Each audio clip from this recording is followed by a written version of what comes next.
el plan de Dios es guiar a sus testigos, salvar a otros y formar nuevas iglesias por medio del poder del Espíritu Santo.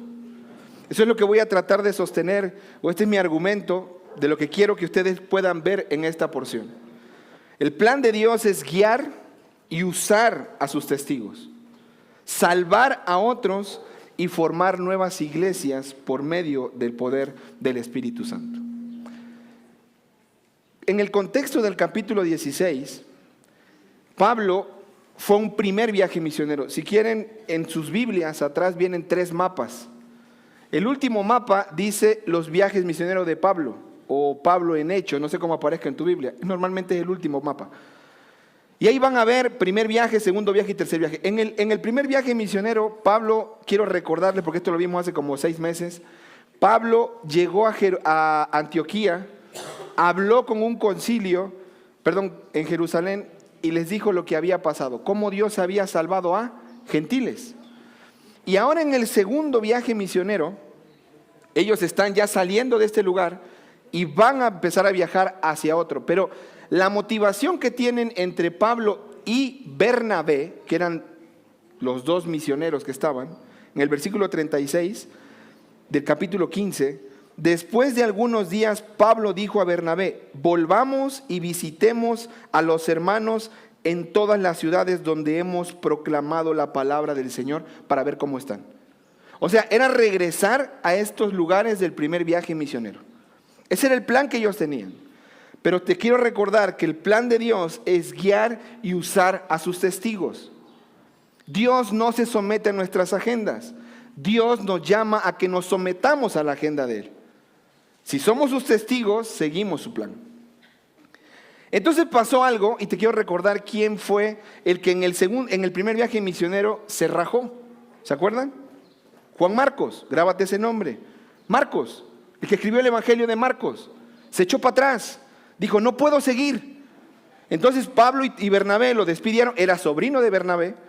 Pero entonces, ahora en el segundo, Bernabé dice: llevemos con nosotros a Juan llamado Marcos. ¿Cómo crees que reacciona Pablo?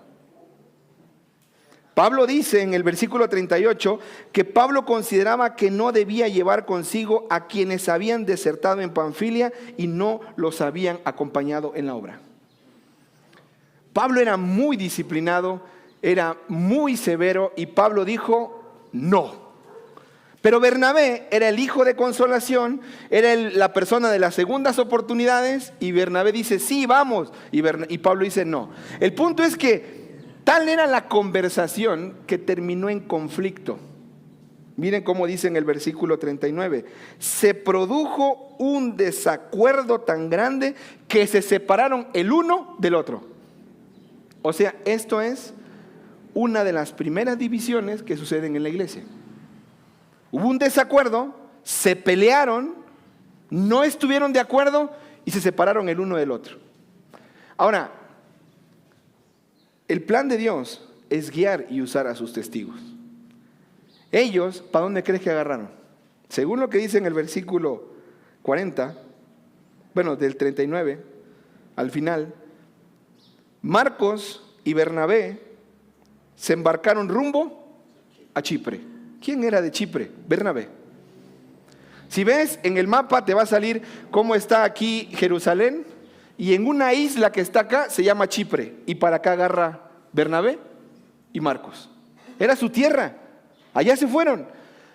Pero Pablo agarra para su tierra. ¿De dónde era Pablo? De Tarso.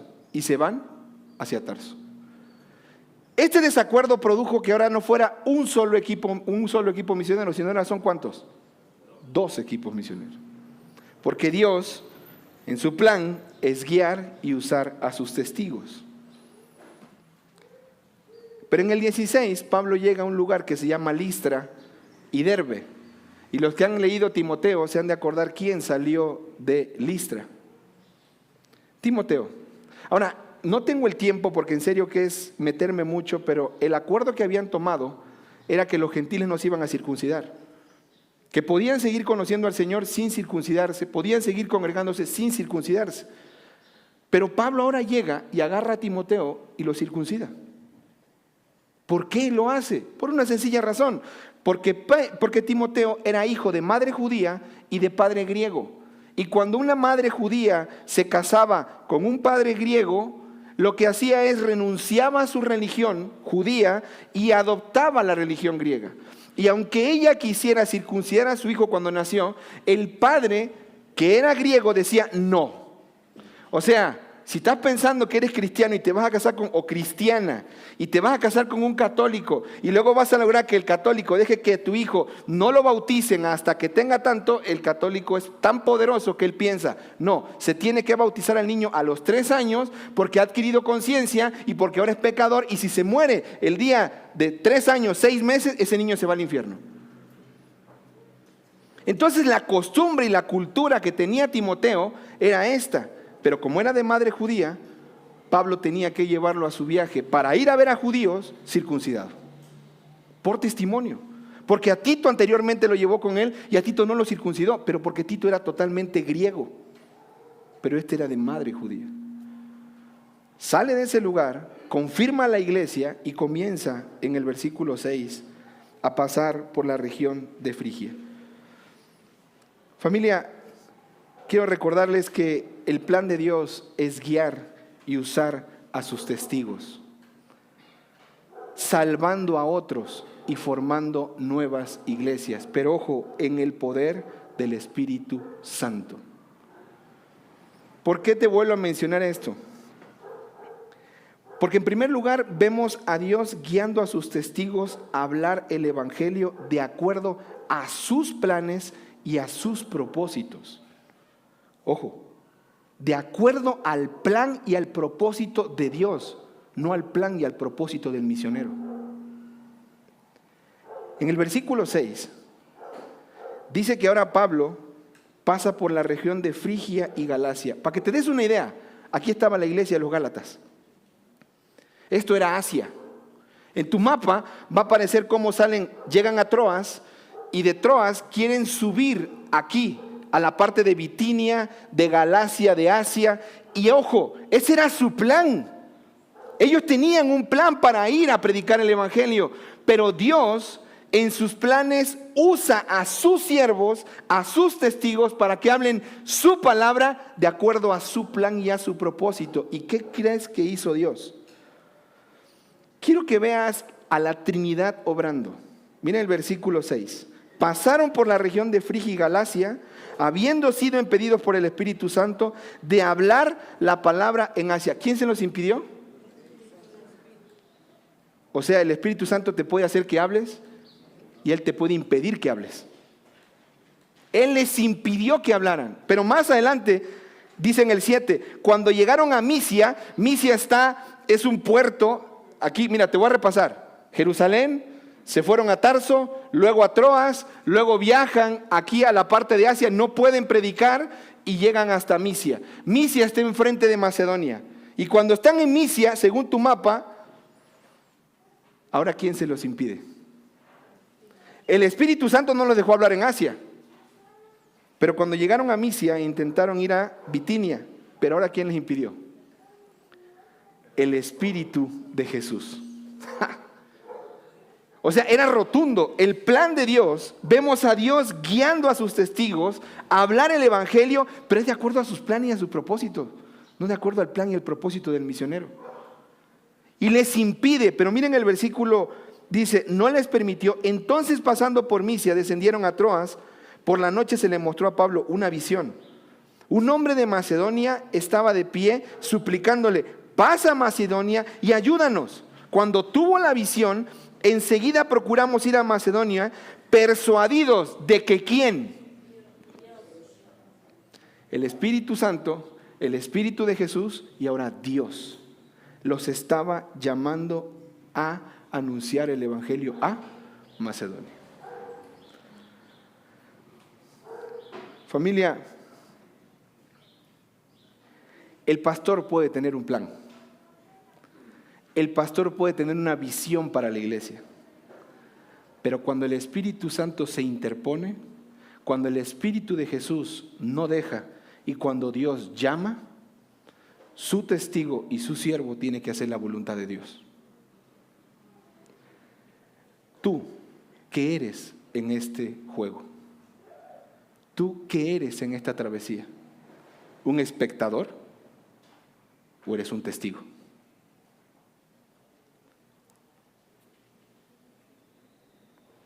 La pregunta que tengo ahora es para ti, y quiero que me respondan, por favor, por lo menos una o dos personas.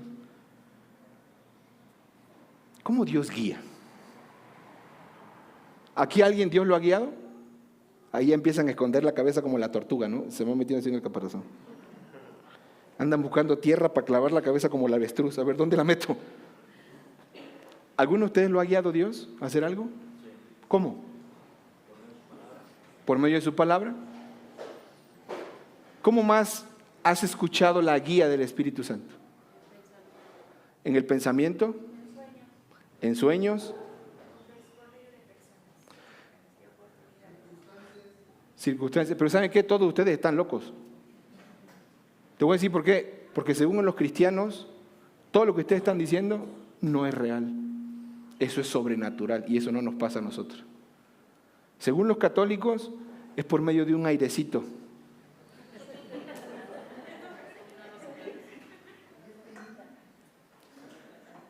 Familia, ¿por qué nos cuesta tanto trabajo que Dios guía así? ¿Por medio de sueños? Que cenó, quién sabe qué. Se atravesó 5 kilos de taco y ahora dice que le habló Dios.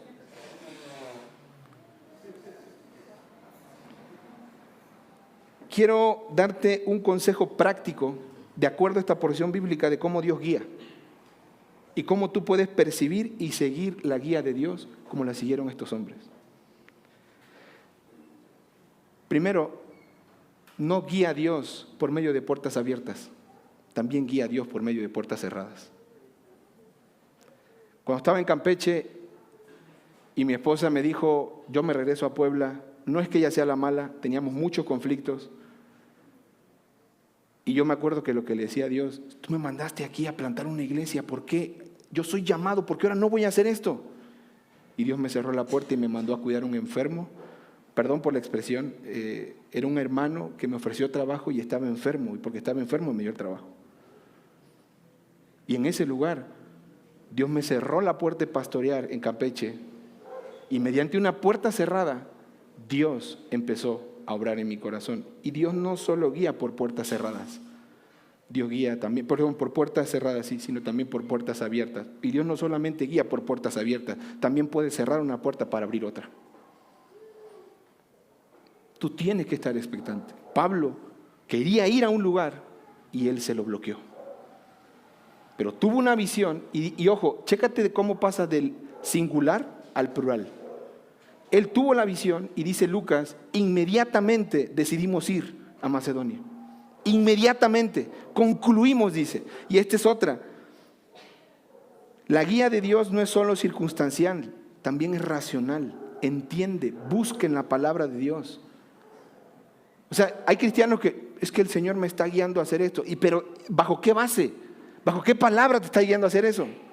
Porque es racional. Yo tengo que entenderla y comprenderla. Pero también aquí en esta parte de entender y comprender, cuando dice, mira el versículo 10, cuando tuvo la visión, enseguida procuramos ir a Macedonia, persuadidos. Esa palabra persuadidos es convencidos. Llegamos a una conclusión. Es una palabra que quiere decir juntar piezas como en un rompecabezas.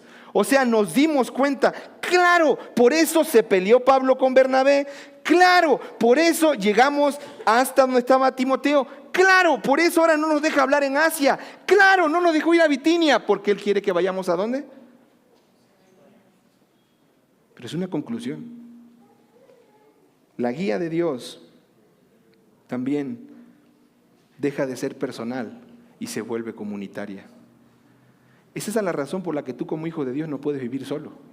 Necesitas una comunidad. Porque dice aquí, era uno el que recibió la visión y todos concluyeron, fueron convencidos, tenemos que ir. Es una decisión, es una guía. Por eso dice la palabra, en la multitud de consejeros está ¿qué? La sabiduría. Tienes que buscar consejo. La guía de Dios es, sí, de manera personal, racional, sí, de manera en la que yo puedo entender la voluntad de Dios, pero la guía de Dios también es por medio del consejo en comunidad. Y en último lugar, La guía de Dios suele llegar de forma gradual e imprevisible. El viaje de los misioneros no sigue una fórmula bien ordenada. Y ojo, no es el único que ha pasado esto. Te voy a leer unos testimonios. Hay misioneros que cuando han decidido seguir a Dios, Dios les ha cerrado puertas. Y David Livingstone dijo, sin Cristo ni un paso, con Él a cualquier parte. Pero bueno, la expansión del Evangelio no solo guía a sus testigos, sino que también, si van sus testigos a hablar, ¿con quién van a hablar? Con gente que no conoce el Evangelio. Y ellos llegan a un lugar ahora que se llama Filipos. Filipos tenía un puerto que era el primero donde ellos llegaron. Dice, así que saliendo de Troas, versículo 11, navegamos con rumbo directo a Samotracia, que era una isla, y al día siguiente a Neápolis, ese era el puerto, y de allí fuimos a Filipos. Quiero que pienses en algo. Filipo era el papá de Alejandro Magno. ¿Te acuerdas? Filipo era una ciudad fundada para soldados, pero Roma la empezó a invadir de puros soldados romanos. Era una ciudad de retiro. Había mucha gente militar en ese lugar. Y ahí llega Pablo, a Filipos. O sea, es la carta a Filipenses más adelante. Pero aquí pasa algo bien loco, y aquí es donde quiero que ahora veas el segundo punto. No solamente vemos a Dios guiando a sus testigos a hablar de acuerdo a sus planes y propósitos, sino que ahora vemos a Dios obrando en las personas que oyen el Evangelio para creer en Él.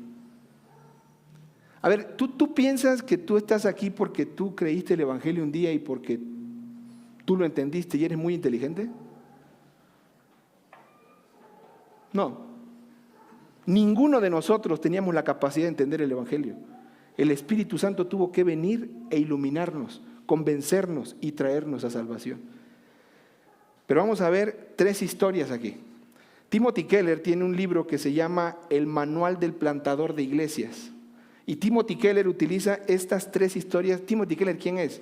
Un viejito pelón, pastor presbiteriano, buenísimo plantando iglesias, maestrazo, ya murió. Por eso lo cito, pero él habla acerca de 3 contextos distintos. Lidia, rica.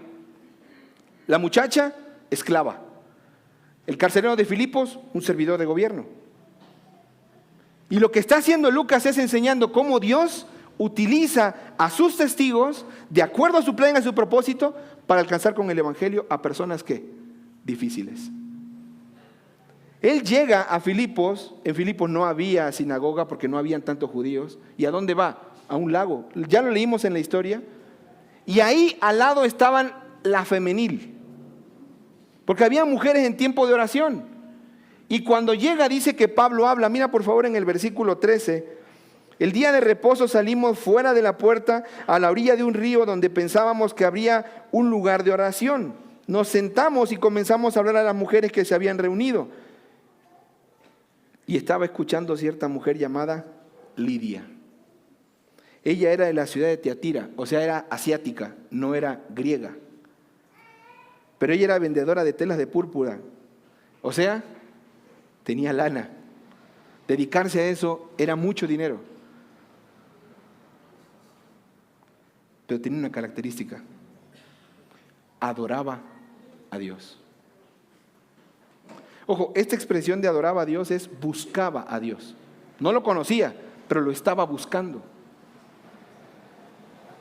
Pero mira lo que dice el verso. Y el Señor, ¿qué hizo?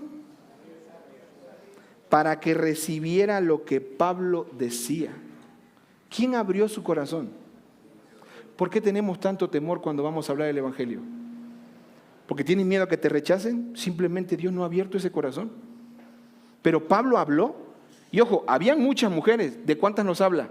De Lidia. Lidia estaba atenta porque Lidia estaba buscando a Dios. Nunca he ido a evangelizar casa por casa, y cuando llegabas a las casas, hace tiempo, ya creo que ya no lo hacen, pero este hogar es católico y tenía a la Virgen de Guadalupe ahí. No, aquí no, seguimos. ¿Por qué no? Esas personas que están tan aferradas y que son tan de hueso colorado, son adoradores de Dios, están buscando a Dios. Lo que pasa es que lo están buscando en un lugar equivocado. Pero si el Evangelio ha preparado su corazón, Dios abre ese corazón para que reciban lo que les va a decir. Pero es confianza ¿en quién? en el poder de Dios que usa a sus testigos y que abre los corazones de los nuevos creyentes. ¿Qué pasó con Lidia? Versículo 15. Cuando ella y su familia se bautizaron, nos rogó: si juzgan que soy fiel al Señor, vengan a mi casa y quédense en ella.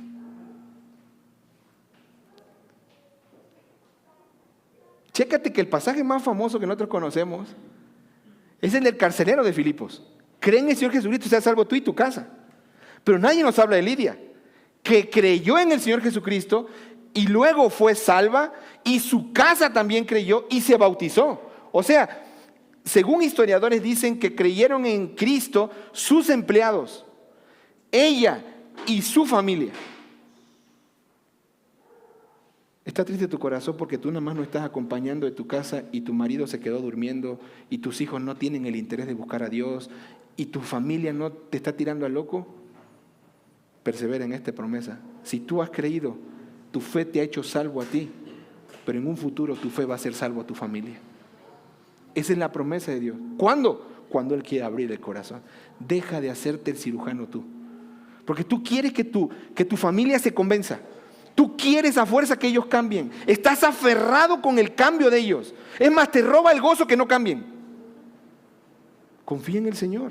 Él es el que abre el corazón. Tú no. Tú no puedes. Deja al perdido que ya le hablaste y busca la casa que Dios tiene para gozarte con los que ya conocieron al Señor. Dense cuenta cómo hay una casa aquí. Vamos a mi casa. Más adelante, en el versículo 16, hay otra historia. Y voy a ir más rápido porque ya no sé qué tiempo me queda. 8 minutos. ¿Han escuchado la palabra pitonisa? Oráculo. ¿Se acuerdan la película de 300 cuando sube y va a ver a los oráculos para ver si tenía que ir y salen unos como, tipos así como zombies que hablan? ¿Sí se acuerdan? Bueno, cuando leemos la historia que narra Lucas aquí lo pone muy bonito. Dice que había una chica que tiene un espíritu de adivinación y demás. Era una pitonisa. Servía en el templo a Pitón, en el templo Apolos. La Pitón era una serpiente que cuidaba el templo y ella estaba poseída por ese demonio. Esta mujer era doblemente esclava. Esclava en primer lugar ¿de quién? Del demonio que la tenía para su uso. Y esclava de sus amos que la ponían a servicio para hacerse ricos. Porque lo que ella ofrecía era mostrarles el futuro. Y sus dueños cobraban y entonces esta lo hablaba. Ahora, no hablaba como así como que sí, te voy a leer como la que sale en el canal 3. De que Yaritza y te voy a enseñar todo, no sé cómo se llama, tiene un nombre bien raro, ¿no? No, esta mujer hablaba con voces extrañas. Satanás estaba queriendo hacer una alianza con Cristo. Quería confundir a la gente y decía, estos siervos son siervos del Dios Altísimo, escúchenlos. Pero imagínatela hablando como Emily Rose, porque tenía un demonio. Por eso Pablo y Silas se dan cuenta y simplemente ¿qué hacen? La liberan. Héctor, eso pasó en el año 50 a 60, hoy no pasa. Hoy no hay personas endemoniadas, o sea, hoy no hay las brujas, los adivinos, los charlatanes que tienen poder para hacer curas, limpias y demás cosas que quisieras hacer. Te quiero decir algo, si tienen un poder y es un poder del diablo. Y es el diablo queriendo hacer alianza con Cristo para, es lo mismo. Mira, es la Santa Muerte Blanca, es buena. La amarilla, también. La mala es la negra, esa no. Esta mujer fue liberada, no solo del poder del diablo porque salió así el demonio, sino del poder de ¿quién? De los amos. Porque ahora los amos, como no hay ganancia económica y hay una frustración, lo demandan. Claro, tenían poder. ¿Quiénes son los primeros que están metidos en todo esto de la adivinación y que van a hacerse limpia y todo ese rollo? ¿No son los políticos? ¿No Catemaco está inundado? Ahorita, de octubre a diciembre, el trabajo está saturadísimo porque hay que hacer limpias, porque vienen nuevos gobiernos, porque hay que meter a nuevas personas. ¿No son esos los que están buscando? Imagínate, estas autoridades no tenían poder e influencia sobre los magistrados, que hacen una demanda, influencian a algo y dicen, enjuícialos. Y estos tipos los agarran a palazos, porque eso eran los azotes, como los que le dieron a Cristo, los ensangrentan, los dejan mal, ¿y qué hacen después? A la cárcel. O sea, ponte a pensar en el sufrimiento de Pablo y Silas. Y de repente los hombres están sentados, no se pueden acostar porque les reventaron la espalda a varazos, y todavía los ponen en una sillita en la que no había respaldo, y les ponen los pies hacia adelante con un palo de madera con 2 cadenas ahí, que para hacer abdominales, si se hacían así, acá adelante todo lacerado, acá atrás todo lacerado. ¿Cómo estarías tú en medio de eso? Pero Pablo y Silas están cantando himnos. Alabanza, pónganse las pilas, por una sencilla razón. Gente puede escuchar el evangelio por medio de sus cantos, porque esto fue lo que hicieron estos hombres.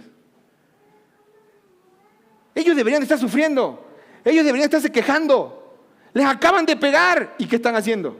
Mira el versículo 25. Como a medianoche, Pablo y Silas oraban y cantaban himnos a Dios, y los presos, ¿qué hacían? Los escuchaban. Wow. De repente se produjo un gran terremoto. ¿Te acuerdas dónde fue el primer terremoto? No fue el del 85 en Ciudad de México, hermano. Fue en Hechos, capítulo 3, 4 y 5, cuando Pedro estaba en la cárcel. Pero a diferencia de Pablo, que Pablo estaba siendo amarrado y estaba cantando, Pedro estaba durmiendo. ¿Cuál es la diferencia? Ninguna, los dos tenían paz. Porque la paz a uno lo llevó a cantar y la paz a otro lo llevó a dormir. Los dos tenían esperanza, porque sabían que ese sufrimiento era temporal. ¿Qué hicieron ellos? Cantaban. Y cuando vio el terremoto, el carcelero, y vio que se abrieron las puertas, ¿qué pensó? Mira por favor el versículo 24. El carcelero recibió una orden, los echó en el calabozo y los aseguró sus pies en el cepo. ¿Cuál fue la orden? Asegúralos bien. Ponte a pensar en el lugar del carcelero. Ya se abrieron las puertas. Están ahí a los que le acabo de pegar, pero le di no 40 azotes, le di 1000. ¿Qué espera que piense?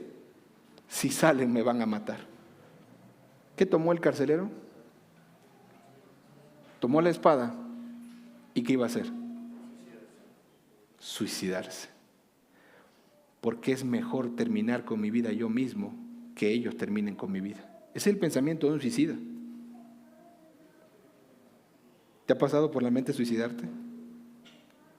¿Te ha pasado por la mente que es mejor sufrir, que es mejor dejar de sufrir y acabar con tu vida que seguir sufriendo aquí?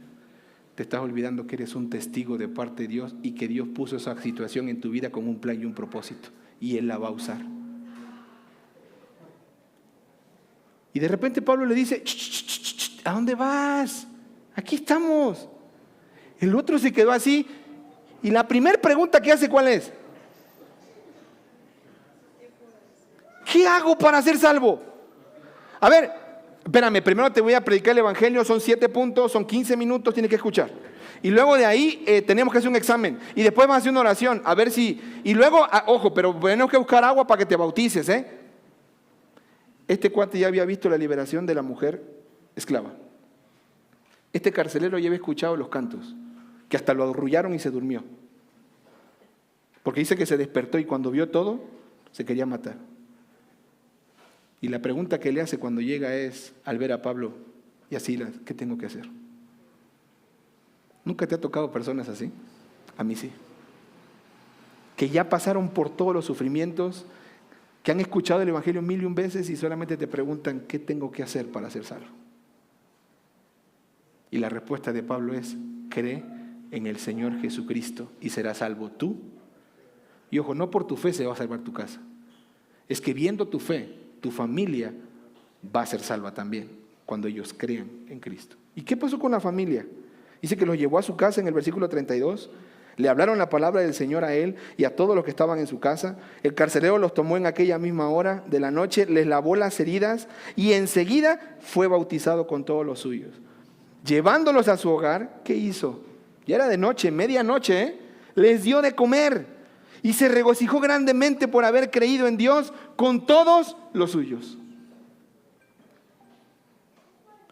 Familia, ¿cuál es la manifestación que Lidia tiene después de haberse bautizado? Vengan a mi casa. ¿Cuál es la manifestación que tiene el carcelero después de haberse bautizado él y su familia? Servirles de comer, lavarles las heridas, atenderlos. ¿Dónde? En su casa. Quizás tú eres como yo, que estás afligido porque no tienes todas las comodidades y todos los lujos para hospedar a las personas. Pero estas historias nos dejan ver que hospedar no es dar lujos a las personas. Hospedar no es ver en qué frac vivo, no es ver qué casa tengo, no es ver qué tipo de piso tengo, no es ver qué auto tengo, no es ver qué comida les estoy dando.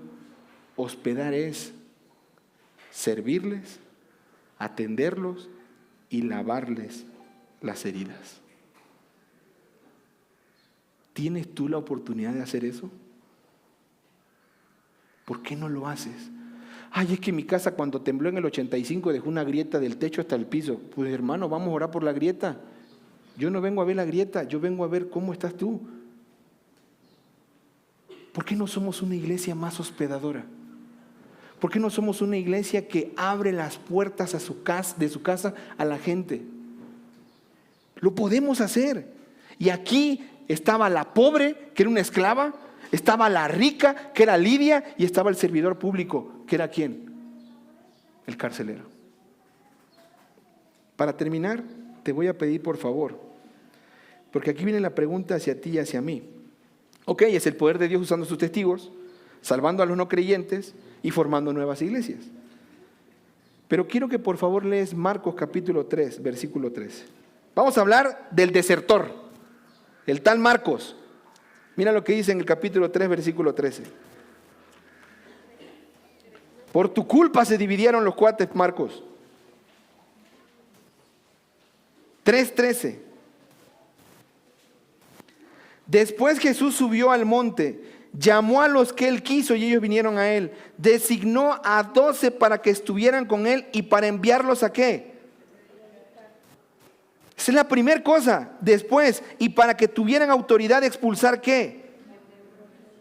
El Señor escogió a 12 para que estuvieran con él, para que los enviara a predicar y para sacar demonios. Hermanos, eso sigue vigente. Hay gente todavía con demonios todavía. ¿Y por qué no lo estamos haciendo? Porque es que eso fue para los 12. Eso no es para nosotros, Héctor. O sea, ahí lo dice, capítulo 3. Vete al 6, versículo 7.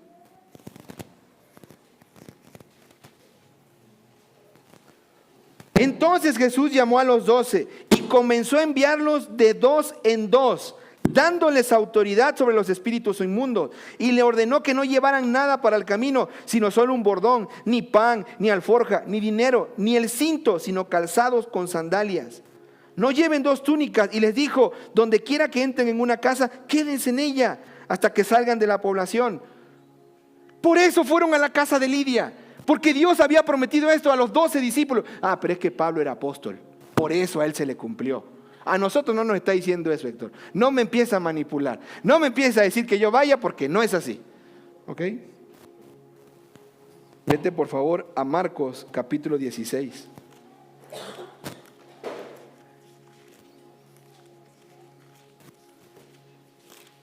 Versículo 14.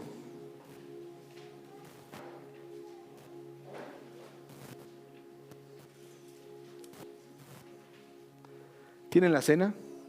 ¿La pueden repartir, porfa? Quiero que te pongas en pie. Quiero que imagines esto ahí en tu lugar. No estás en el local de CP Puebla. Estás, creo que, ¿es mi micrófono? ¿Sí?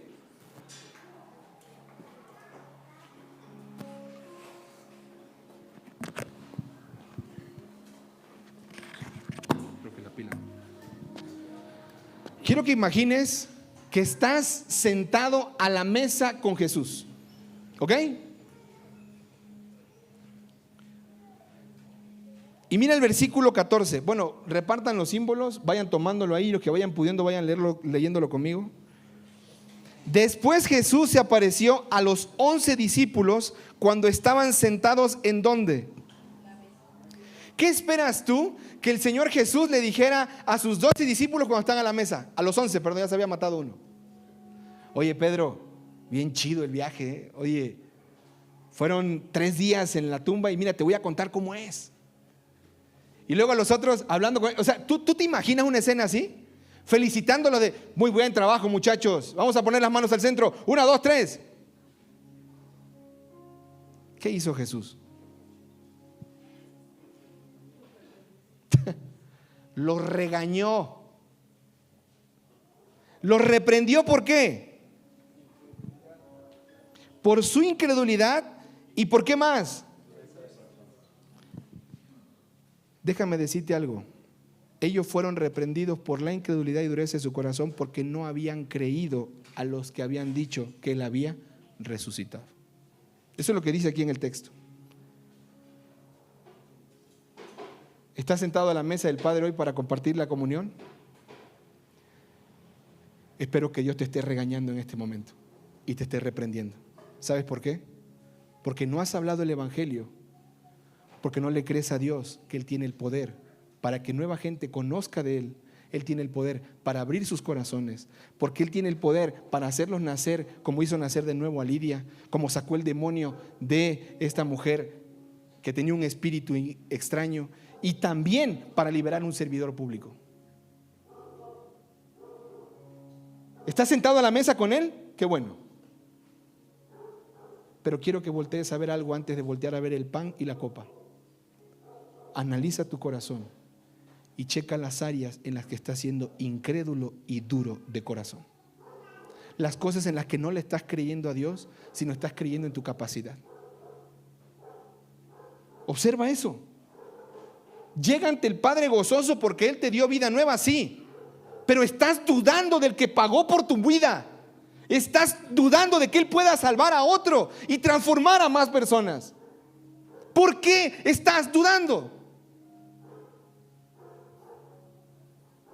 Pero el Señor es tan bueno que confía en sus discípulos y les dice: vayan por todo el mundo y prediquen el Evangelio a toda criatura. Y aquí es donde entras tú, versículo 16. El que crea y sea bautizado será salvo, pero el que no crea será condenado. Amado hermano, ¿has creído en Él? ¿Te has bautizado? ¿Estás gozando de la salvación? Gloria a Dios. Pero si tú eres de las personas que visitan por primera vez la iglesia y no ha creído en Él, no se ha bautizado y no disfruta de esa salvación, el Señor te está reprendiendo también por tu incredulidad y tu dureza de tu corazón hacia Él. Y te quiero decir algo: Él te quiere perdonar todos tus pecados. ¿O quieres ser condenado? Y en el versículo 17 dice: y estas señales acompañarán a los que han creído en mi nombre. Estas señales estarán en tu vida, hermano. Echarás fuera demonios, hablarás nuevas lenguas, tomarás serpientes en las manos, y aunque bebas algo mortífero, no te va a hacer daño. Y hermano, sobre los enfermos vas a poder orar y ponerle las manos y se van a poner bien. ¿Por qué vienen conmigo para que llore por los enfermos? Yo no tengo el poder. El que tiene el poder vive en ti. Tú puedes orar por ellos y se van a poner bien, porque es una de las señales que tienen los hijos de Dios. ¿Quién eres tú en toda esta ecuación? Eres el testigo que Dios quiere usar para que otros crean en Él y para que el poder del Espíritu Santo se manifieste. Eres un medio, no eres la fuente de poder. La fuente de poder vive en ti. Y un día la fuente de poder subió a la cruz. Dios el Padre envió a su Hijo y dijo: todas las veces que coman este pan van a recordar mi muerte. Pueden comer del pan.